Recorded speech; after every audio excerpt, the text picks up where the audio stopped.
it can be very oppressive. I'm really curious to see how this is going to work out versus a Rel, because that matchup is going to decide a lot of where the plate gold goes and how much success Twisted Fate is going to have in roaming top side with the Camille, because he might actually have to be on a little bit of support duty on the bottom side of the map too if this ends up going very badly for Root and Effort. So if a lot of the pressure on the bottom lane in this matchup goes towards the priority of Henna and Delight, then the game plan kind of falls apart here for Live Sandbox.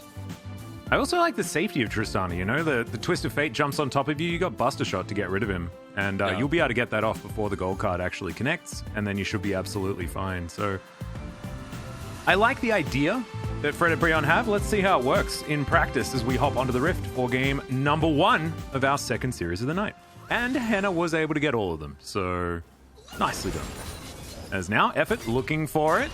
To get that pullback, nice double stun, but Root just really didn't want something to do with that. And this is what I was talking about. This is the combo potential. As he gets the explosion on the explosive charge, that gives you another reset on the rocket jump. Unfortunately, unable to finish off the kill, and Root is very, very healthy. You'll be able to get it as well. Just sweep everything out and get the work done.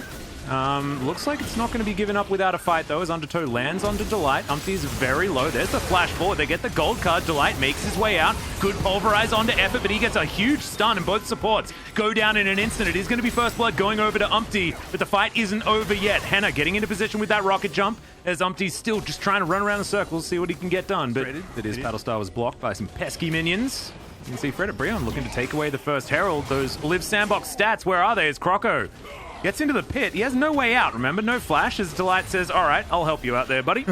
See you later. And the Ragnarok was a little bit late as well. Here's the ensuing fight. Let's see whether Fred at Brion can come out ahead as Effort gets his aftershock, but he's now going down very, very low, and he's extraordinarily slow, as you could see. Henna, rocket jumping forward, but unable to find too much. This is going to be Fred at Brion taking down the Herald mid-game. But Live Sandbox can sort of play around that by trying to go for their 1-3-1 type style. Both of these teams sort of with different game plans in mind, as Hoya, not going to face check Effort. Actually is. Well, back in. There's the crash down. Croco going to turn up as well, and Hoya gets the bad news. He has a whole host of friends. There's a Hextech ultimatum. Barrel popping off, like, you know, every now and then. Yeah, right. Okay, all right, Root's just going to get engaged on here by Henna, who explodes him. Rocket jumps out again. And it's looking a bit scary here for the Tristana.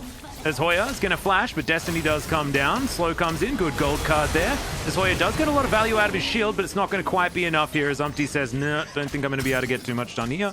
I wanted to see more vision control for Fred at Brion, as now they're going to use it. They did manage to find Effort there, who jumps out. There's the Grand Starfall. Ragnarok not going to save you now. And the Olaf is going to be taken down. The Rel soon to follow, and now Fred at Brion going to push down this mid lane. He's going to look for a flank. Yeah, Summit's going to be discovered here by Hoya. Gets himself the shield. Delight getting taken down very low, but he's soaking damage quite nicely. Effort here getting a decent stun, as Henna is going to be able to use that cleanse really nicely on the exhaust. Effort now taking a lot of damage.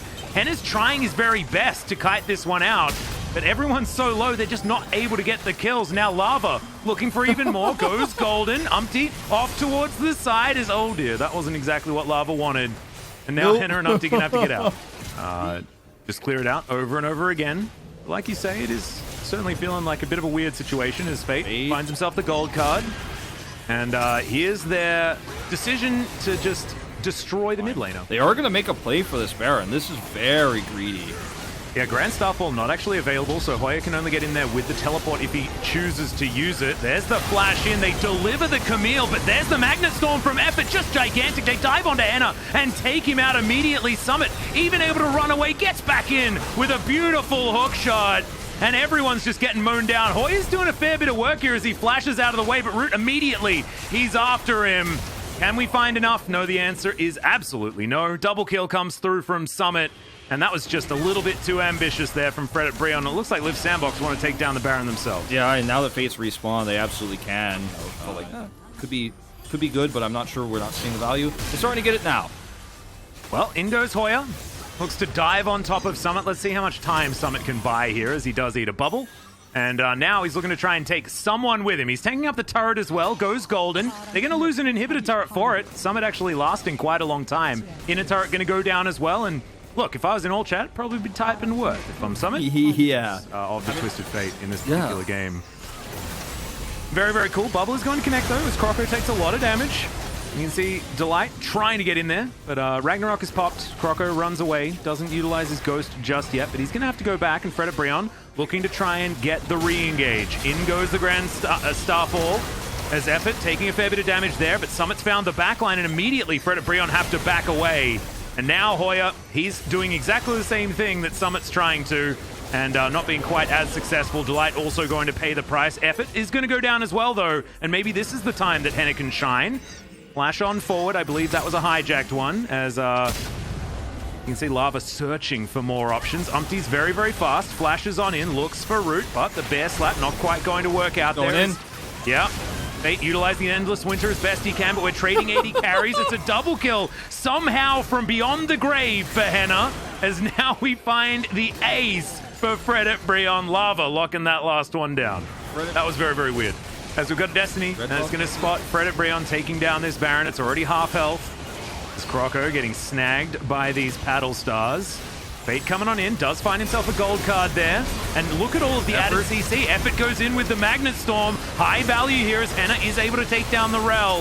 You have to really be careful of the Tristana damage. However, Fate going to be taken down here on the backside. Henna finding that last order. We cancelled so many. Oh no. Croco here will be taken down, though, and now Umpty's just going to run at Summit. I don't know whether you win this fight, actually, but if Lava's there, he certainly should be able to. But these have been absolute chaos in these team fights.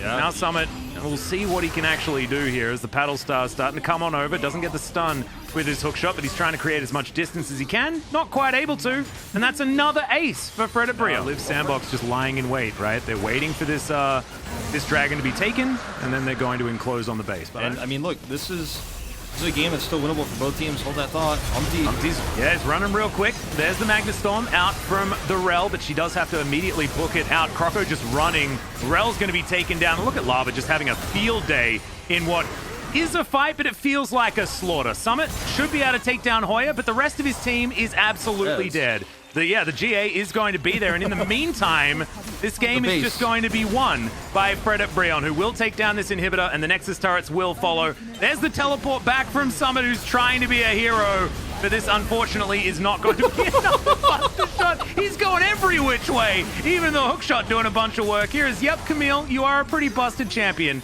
However, you're not going to be able to 1v4 this one, and there's a bubble there as well. So Lava going to tidy it up, and that is going to be Fred at Brion. Lava popped off, and this is the same Lava, right? This is the Lava that we saw against Showmaker when they got that 2-0. This is the one that's actually able to get the work done, and it's really good to see him finding some more success. Yeah, and doing the majority of the damage in that last skirmish that ended up winning them the game. He was so ahead. He had such an item advantage that nobody could get hit by his Paddle Stars and survive, basically, except Olaf, and he didn't live much longer. And unfortunately, you know, maybe you could say that Summit could have been hit by him and survived, but he wasn't there. We're back for the second match of tonight, and we are having a match between the two big underdogs in the LCK. They both know how to make upsets, so we were expecting a very close game between two teams, and Fred at Brion was the one to take a step forward. I think Fred at Brion wanted to go really hard during the laning phase as well. I think we can say these two teams actually took the opposite style of comp. Fred at Brion focused on their lane priority and added Udyr, a very fast champion, a champion that has a huge agenda based on his movement speed, whereas Liv Sandbox focused on the side lane, a huge back play, and the macro. However, the problem was Fred at Brion, they do not stop, they never hesitate. So whenever the opponents were trying to open fight in the side lane, they actually answered back. So from the beginning, Liv Sandbox actually utilized their comp really well, but somehow at some point of the game, Bro started to kind of realize how to deal with the enemy's team comp, and they were willing to take those fights. 프레디 프리오는 뭐 지면 질 수도 있지 진짜. Yeah, 이러면서 Bro was 달려가서 really 일단 bold 바꾸거든. 우디르 하는 taking 사람이 those 그런 fights, 마인드가 and 약간 Udyr 되거든요. 이건 나는 is 참아도 a champion 공포는 that 못 is 참아. meant to 이러면서 play like that. 진짜 터보 화공 브리온을 So 제대로 with the 보여주면서 turbo, we 그 saw a 센스 turbo 날개를 cam 걷고 tank 계속해서 Brion 터져버려줬습니다. Blade in this game. 화려한 조명이 프레디 브리온을 감쌌는데 일단 또 휴식기 이후에 라바 선수가 So 들어왔습니다. Lava is back 언제 on the 쉬었냐는 mid 듯이 lane 멋진 모습 after a 보여줬고 bit of a 오늘 break, 조이의 and he was 존재감이 able to 특히나 pop 드러냈어요. off on this 이게 Zoe 좀 pick. So let's 이상한 take a 게 look at this 돌진 highlight. 조합 조이인데 딜로스가 안 느껴져요. 원래 First 조이는 off, 보통 even 이렇게 though 하면서 싸워야 되다 네. 보니까 Bro had a 이렇게 dive 우리가 comp 물러 들어가는 around 것은 Zoe. 존재감이 떨어져야 Actually, 되거든요. Zoe was 그래서 able to 정확한 actually do 스킬에서 a 그런 걸 lot of 내주는 work. 선수들이 굉장히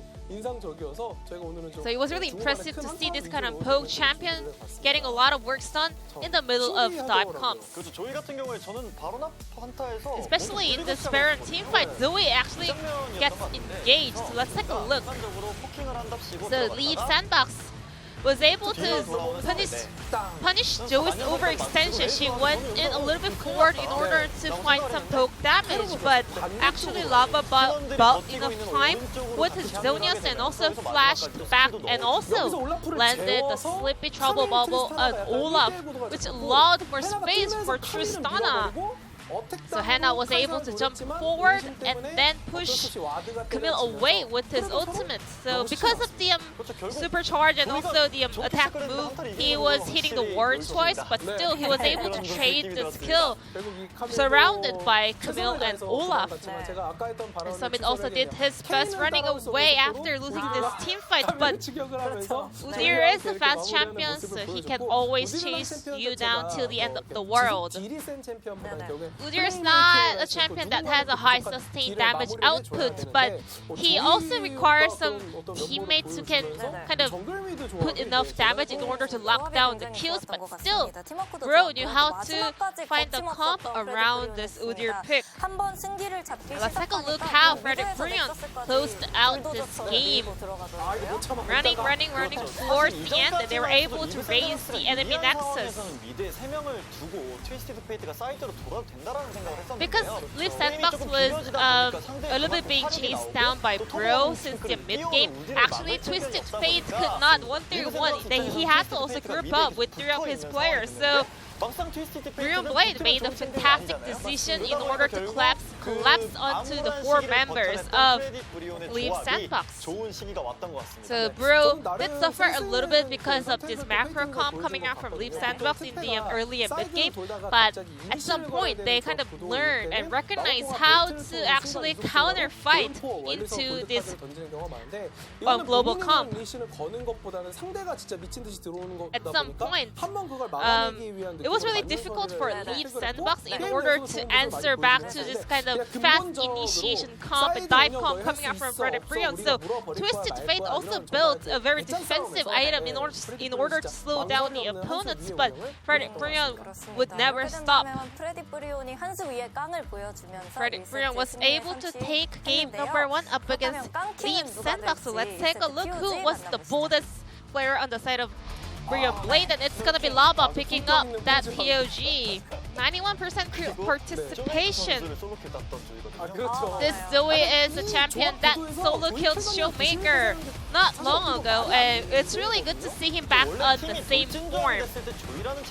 Zoe is not a perfect fit for this kind of dive comp. This champion is actually meant to draw the attention from the opponents, poking, landing with pesky poke damage, and then letting them dive onto them and counter fighting, but Lava knew how to actually execute this champion in the opposite way.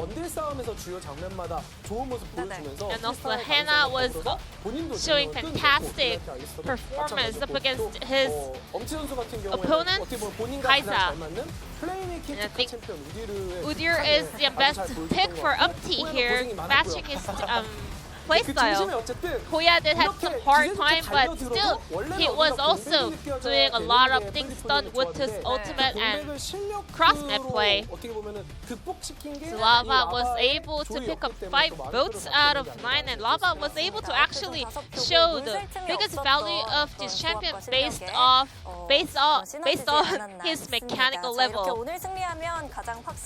Today's winner will gain more motivation to move on to the round 2, so let's move over to game number 2, whether Bro can push this momentum forward.